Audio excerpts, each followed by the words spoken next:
The waterfall effect occurs when the tool rolls over an outer edge of the selected geometry and falls behind it.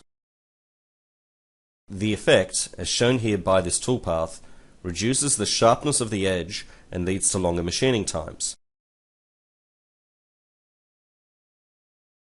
The new version of CimatronE offers a high degree of accuracy in automatically creating finished toolpaths that prevent the waterfall effect, whereby the tool moves all the way to the edge of the part without rolling beyond it.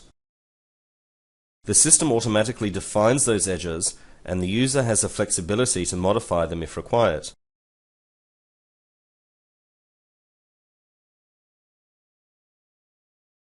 The result shows how the tool is positioned exactly to machine the surface's boundaries.